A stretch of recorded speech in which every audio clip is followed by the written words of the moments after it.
This is the Marketing Made Easy for HR Consultants podcast, a show to help independent UK-based HR consultants get a pipeline of perfect fit, high-paying clients without expensive adverts, time-consuming social media activities, or energy-sapping and monotonous networking meetings. I'm your host, Nick Paninsky, author of How to Land Your Dream Client, a book which explains everything you need to know to get every sale and client you ever want. And if that sounds interesting, then make sure to grab your copy from the influential consultant website today. That being said, let's get into today's show.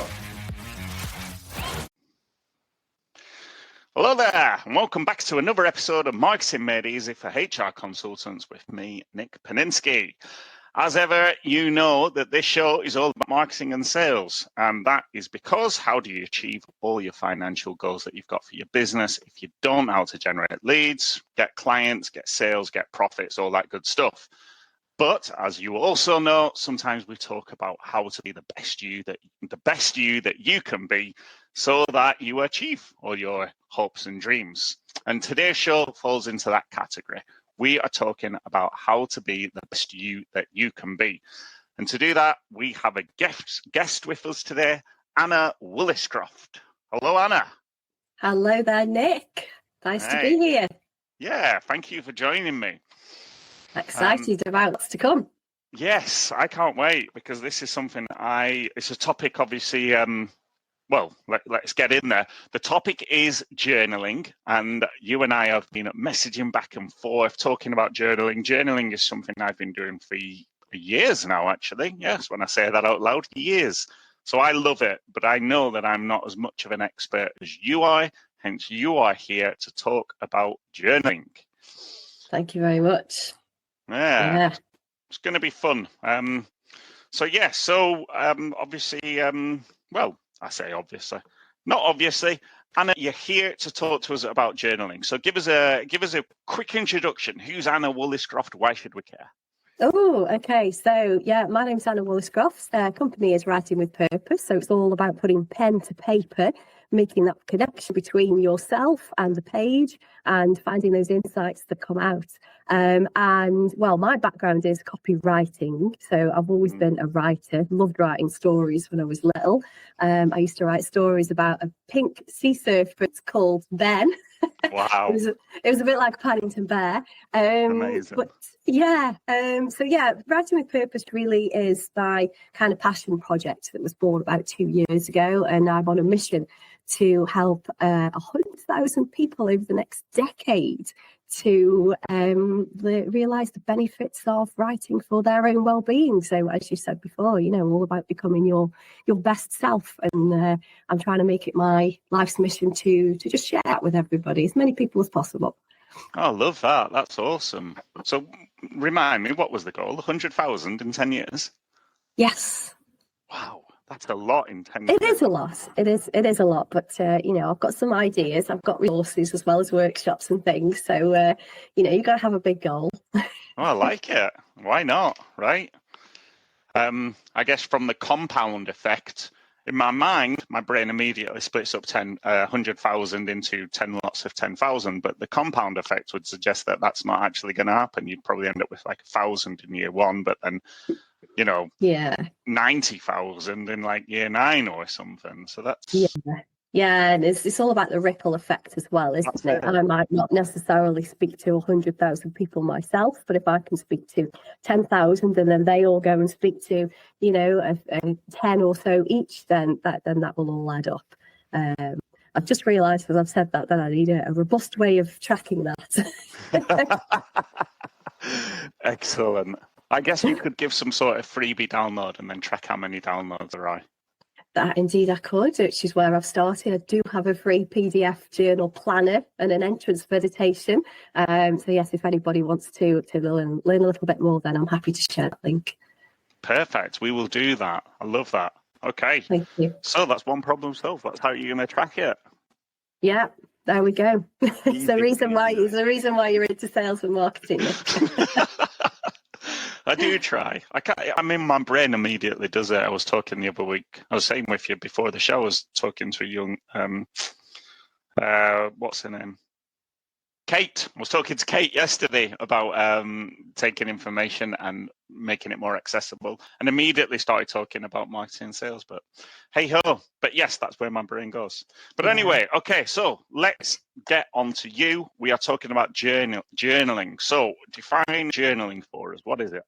Oh, so journaling is so many things, but I like to think of it as a little self-help pocket coach that you can have with you at all times. Nice. So it's a non-judgmental friend, it's a companion that will always be there whenever you need it. And I think that's important to point out something about journaling, some misconceptions. People think that they have to do it in a certain way, or maybe they have to do it at a certain time, whereas just having that notebook, that pen, or a digital app, if that's something that you prefer, and just using that to be able to jot down your thoughts, work some challenges out, plan for the future. There's so many different ways that you can use a journal, but the important thing is it's always there whenever you need it, and you can trust it. It's non-judgmental, it's private, and it's that outcome of doing that, of that practice, is kind of unlimited, really. It's how you choose to use it and what techniques that you use that will bring you the outcome that will allow you to have that better life, be that best version of yourself. Oh, I like that. I like to think of journaling as having my own private therapist, a free therapist. Yeah. Like you say, I write about whatever's on my mind. Sometimes I have nothing to say and I just write, I don't have anything to say today. Today was a good day or whatever. But I do like to think about what's happened in the past, what I'm thinking about for the future, what I'm actually going through at that moment in time, and just writing, just pouring it out of me. Yeah, and that in itself is very cathartic, because if you just, like you just said there, a lot of people don't journal because they don't know what to write, or they don't know where to start.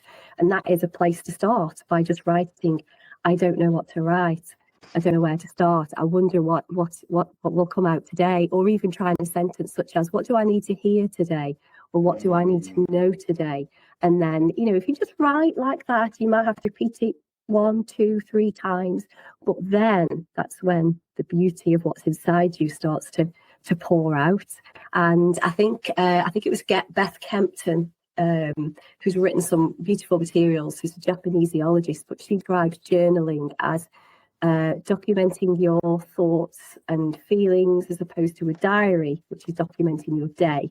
So there's kind of that subtle difference there. You're bringing out into a journal everything that you thought, how you feel, even making as far as, how your body feels when you're writing about something, because, that can be very insightful for us as well. That's really cool. I'd never thought about that. I guess, there's so many different types of journaling which I was aware of, but I do generally talk about events, but then I do talk about how I'm feeling about things as well.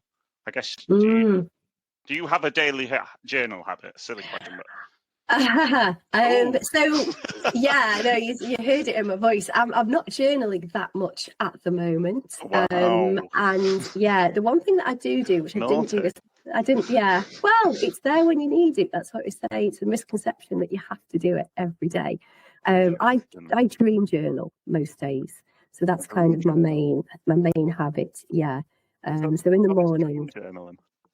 So dream journaling, really, it's you have to do it almost as soon as you wake up. Otherwise, as we know that we had a dream one night, we might remember a certain part of that, maybe a character, maybe an environment, but we really don't remember what's happened. So it's important that if you want to start collecting your dreams, is that you recall those straight away in the morning. And then that's part of it, of course, of just, writing down your dream. But then you can actually go in a little bit deeper and ask about the dream, talk in your journal about that dream, or even have dialogues with some of the characters or the situations in your dream. Because when you think about it, a dream, it's your subconscious. It's all of that stuff that isn't front of mind for you that's coming out. So, there's some messages in there. And if you can get into the habit of writing them down in the morning and then giving it some reflection time, then you can start to work out, okay, well, what's happening in my day life, and then what's happening in my dreams, and, how can these kind of work together so that I can work through a challenge or put some steps into place so that I can achieve this goal that I've set to achieve. And, there's stuff, it's powerful stuff. So, I dream journal most mornings. At the start of the year, my ritual was a diary where I would record what I did during the day, because then that's a reflection back. It's a nice way to just capture your life in those little moments. And then I would also take a page where I'd write about, in detail what I thought about the day, how I felt. And again, this is a way of tracking things, but I would also give the day a word. So I'd have like a between 1 and 3 words. So I'd have a nice little word cloud at the end of a month. And I think for people that can be a little bit biased negatively, because a lot of us are negatively biased anyway. We kind of think the worst about things, and we also think for ourselves that we haven't achieved anything in June, for example. Whereas when we keep a diary and we look back and you think, oh wow, I've achieved a ton of stuff. And when you look at the words, if you capture something like that, just a word a day, then you actually realise how much positive stuff's happened. And there's very little negativity there. So, but the reason why I laughed when you asked me that question is that I haven't done my full page for about a month or so now. And maybe that's because I don't feel as though I need it at the moment, possibly. But maybe there's an opportunity for me to journal about that. Oh, I love that. Yeah, journal about why you're not journaling. Get to the heart of the matter. Yeah, but I still do the dream journal and I still do the diarising at the end of the day. So I still do those 2 things habitually. Okay. Yeah. No, that's good. Yeah. So I've been doing, as I say, I've been doing those event journaling and some thoughts and feelings. And do you know what? We'll move on to the advantages of journaling, why people should actually journal in a minute. But I find personally, when I was writing my journal on keyboard, it was not as good as when I've been writing with pen and paper. Like pen and paper is just, I have not gone back to writing keyboard journaling since I made the switch. Yeah. Can't do it now.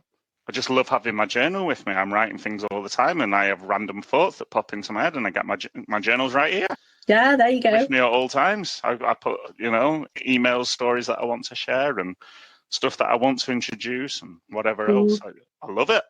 Yeah, it's there all the time with you wherever you go. Yeah. Bingo. I think, and there's reasons why some people will prefer an app. Maybe the handwriting, that kind of connection isn't very good for whatever reason. But when you write, the whole point of a pen touching the paper, it switches on things in your brain anyway, right and left hand side of the brain. There's a lot more science to it than what I just described there. And I've been kind of doing that whole field an injustice if I tried to describe it. But it switches on more parts of your brain. And also journaling, writing in general, it's a bodily practice. It's not necessarily an intellectual practice, but because we've been taught in school, the structure of language and the structure of words and sentences, we kind of think that it needs to come from up here, exactly. Whereas journaling really is a lot more about, letting that come from inside. And it's a bodily practice. It's more intuitive than it is intellectual. And, to have that sort of connection. It is, yeah. And to have that connection with the pen and the paper, there's just a whole lot more going on there. And it's slower as well, I think, which is another important point. Yeah. Yeah. Yeah. I can type so quickly, but writing is slow. It's really slow. So it means more of my thoughts come to the floor, as it were. Yeah, and I think as well, when you've got that blank page or lined paper or even squares, people prefer different ways to journal. But you've got the opportunity to use it as a bit of a scrapbook as well. You could stick things in it. You can doodle in there. You can draw a big kind of bubble type word and then just do some, bullet points and a bit like a mind map. And you can't really do that on an electronic app either. So it's much more creative. Difficult. Yeah. So, okay. So I guess we understand what journaling is now. So journaling is the act of writing out your thoughts and your feelings, and that can either be in a directed way with questions, which can, I guess, find from the internet or from Anna, from your website, I guess. And then there's in-depth, not instructional, instructional and non-instructional. Is that right? Intuitive. Intuitive. Intuitive. And then you can just write whatever the hell you want to write, and just use it as which is kind of referred. Stream of consciousness writing or free flow writing, that's generally referred to as. And this is technical morning pages, which was popularized by a lady called Julia Cameron, where as soon as you wake up in the morning, her theory is that you write 3 pages before you get on with your day, which is before your logic. 3 pages. You can do it. You can do it. Used to take me about 40 minutes. There you go. Yeah, it takes too long. Yeah, you need to get up earlier. Forget that. But that's the whole point, Nick. Do it before you get stuck into the things that you've got to do, because that's when the insight comes out. You're still half awake, so half asleep, sorry. All right. Well, good luck with that one. It is quite difficult, but you'll either love it or hate it, like a lot of different techniques. Yeah, fair enough. Well, let's try and keep things accessible. So let's stay with the more mainstream of journaling. So we've got directed or intuitive, right? So what are the advantages, Anna? Why should somebody pick up their pen and paper or their app or whatever it is that they want to use? Why should somebody do the journaling? So the first thing is that it helps with self-awareness. So the way that we live today, we do a lot of things on autopilot. We've got things coming at us from all directions. We don't really take that much time to be with ourselves. So journaling is great for self-care.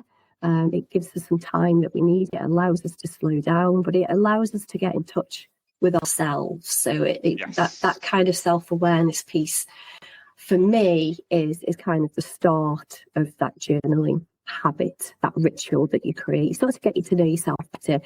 You start to realize situations where you might be, we were talking before about being a people pleaser or perfectionism or, comparisonitis or imposter syndrome. All of these things, when we journal, it's not just in our heads, it's on paper, so we can work with it better. And it really does help us to be able to get to know ourselves better, and that whole self-awareness piece. And of course, what comes with that is better emotional regulation. It helps to reduce anxiety, reduce stress, because you're starting to see the situations, maybe the people, maybe the circumstances that you put yourself in that might be making you feel anxious.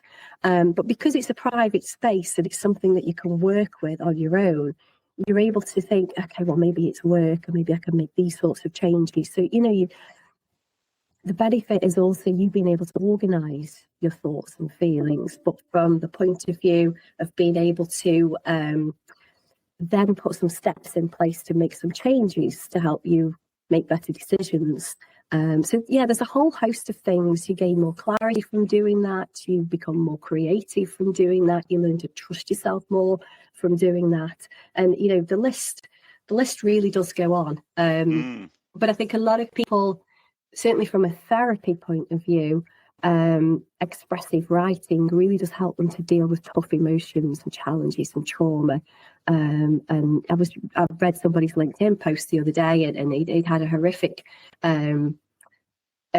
experience with a family member when he was younger. And he actually said just, the process of writing that down helped. And the more that we do that sort of thing, the more that we can work through these things. So, starts with self-awareness, helps with emotional regulation, helps to reduce stress and anxiety, helps you to come to terms more. I wouldn't say that it's a healer. I'm very kind of conscious of not using the word heal or cure, but it helps to support you to improve your way of coping with things. Oh, I like that. I think for me as well, I think it made me feel present the other day. It was Wednesday, and I was finding myself going from task to task to task, and my brain felt like it was like I just couldn't focus. I was just, flitting around, and then I stopped and I thought, why am I struggling? And I thought, I'll just grab my pen and paper, and I just grabbed my pen and paper, And I just started, why am I struggling to concentrate today? And words just poured out of me, and I realized, like, because I was flitting from task to task, I wasn't focusing. But we got there in the end. But like you say, it relieves that stress and anxiety there, because I didn't realize it, but I was getting stressed and anxious about the fact that I was wasting a day. Wasn't being productive. Yeah, and I think when you're able to write it down in that way, it's a little, and even, you know, write it down, leave it for a while, and then go back to it and reflect on it. And a good technique is to, when you're reflecting on something that you've written, is to circle any words that are frequent, you know, or any words that you think, oh, that's interesting, you know, makes you a little bit curious. And also over time, you'll start to focus patterns as well. And then it's going a little bit deeper around those words that make you curious, or those repeated words, and then those patterns that you start to spot. And like, what is the link here? And that just allows you then to go a little bit deeper and start to notice these things. And it might be as simple as, oh, every time I go to this place, or every time I'm in this person's company, you know, I feel overwhelmed or something. Until you start writing those down and notice those patterns, you might never come to that realization. So it's a great thing to do, as you say, just grabbing that notebook and pen and asking yourself that question. Questions are great because it opens up the floodgates almost for you to write something. So, you know, great journaling prompts are always open-ended. Yes, I was going to say, you're talking about prompted, directed journaling. So why is that so beneficial? Give us one benefit for that, because I'm conscious of time. Yes, I could talk forever about this. well, I don't think that, you know, what you're saying is not useful. I'm just conscious that we don't. I mean, as we know, you and I can quite happily sit here and talk for hours, but we can indeed. Yeah, no, it's with those sort of directed prompts, and as I say, asking a question, it helps you to go deeper. So rather than just you know, reading something that's more of a statement, you might just have a one sentence reply to a statement. Whereas if you ask that question, you know, a lot more comes out of it. And there's, you know, you can use the example of such and such a person made me angry today. Well, that's a statement. Whereas you can say, oh, why did such and such a person make me angry? Or how did I respond? Why did I respond with that emotion to that person? And then it just helps you to kind of approach it from a different perspective and go a little bit deeper. But also by asking those prompts helps to avoid that writer's block that we talked about at the start of, I don't know where to write. Yeah.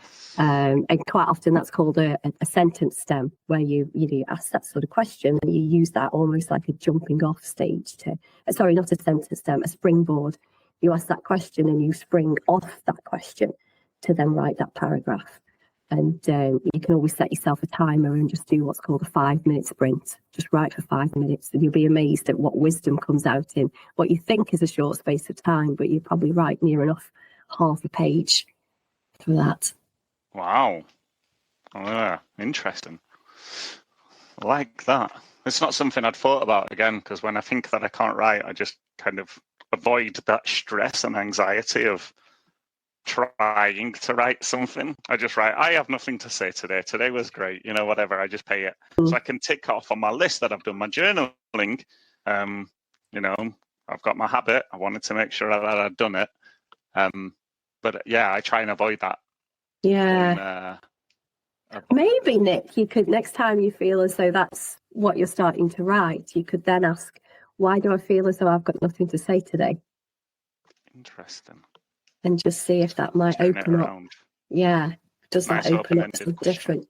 Because I think that for me, I think one of the big benefits of directed journaling, rather than just writing whatever the hell I want, writing whatever the hell I want is really good because it just gets my thoughts and feelings and I just brain dump. Whereas directed brings me out of the present and makes me think about the future or the past, like, you know, what's happened and how has that affected me?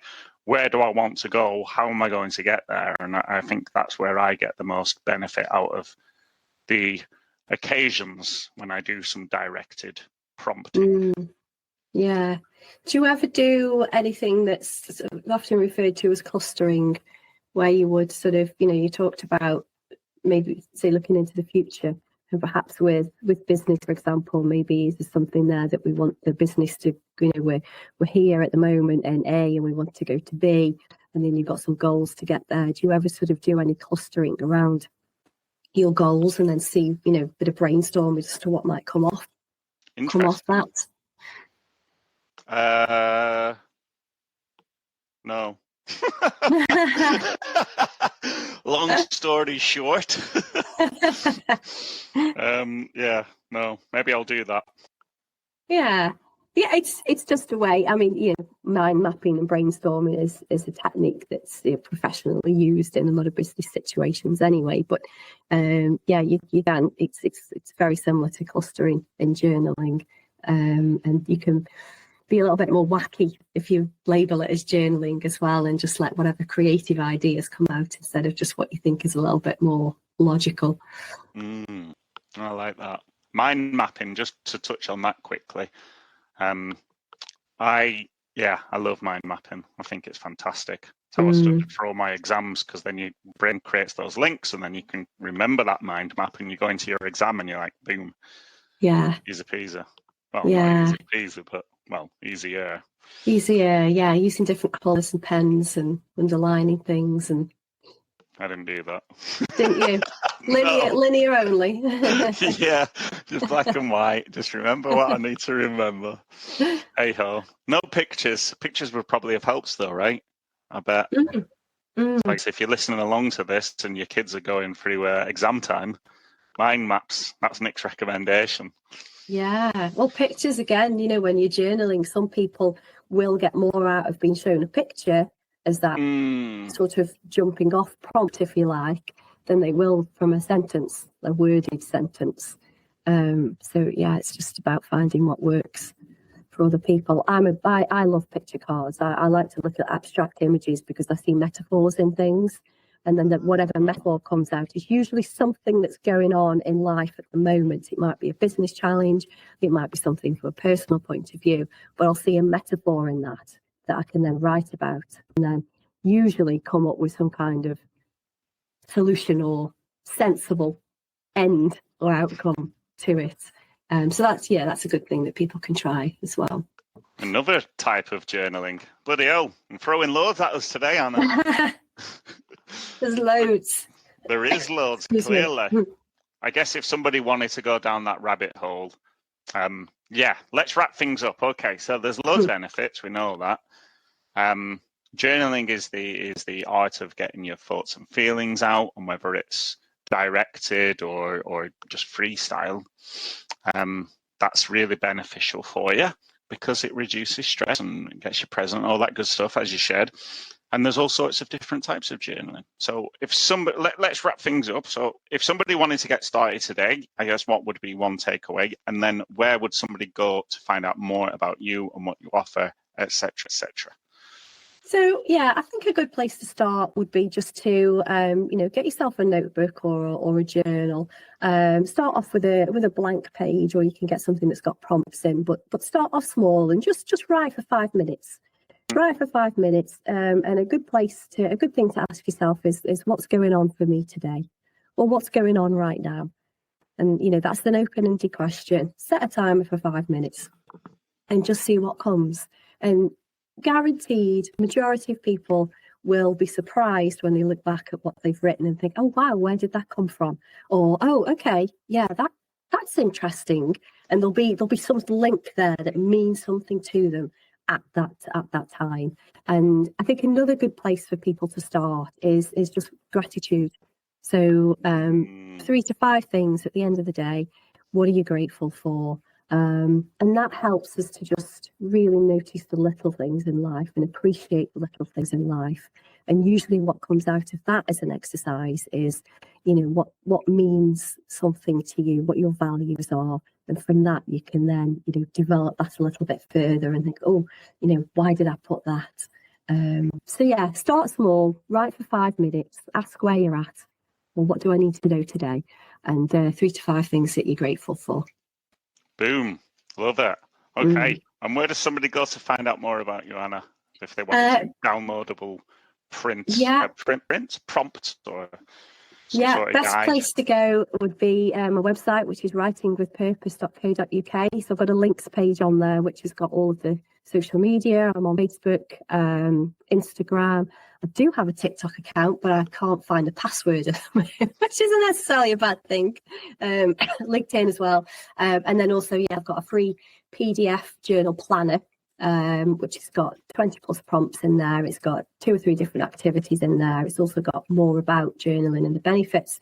And there's also an entrance meditation recording, which is the sort of nice guided way for people to then lead into a 5-minute sprint, which is one of the recommendations. So, Cool. yeah. You've covered every base there, Anna. Super. Right. Well, thank you for coming along. Really enjoyed it. Yeah. Thank you very much for inviting me, Nick. No problem. Maybe we'll have you come back sometime and talk about some other element of journaling. Yeah, we could do a little session, couldn't we? We could do a proper little journaling session. Hello. We could. I like that. Excellent. Well, for those of you who've listened along, hopefully that was a useful, enjoyable lesson. Hopefully you've got the nudge and you're going to start journaling, because I swear by it. Anna swears by it. It's really awesome.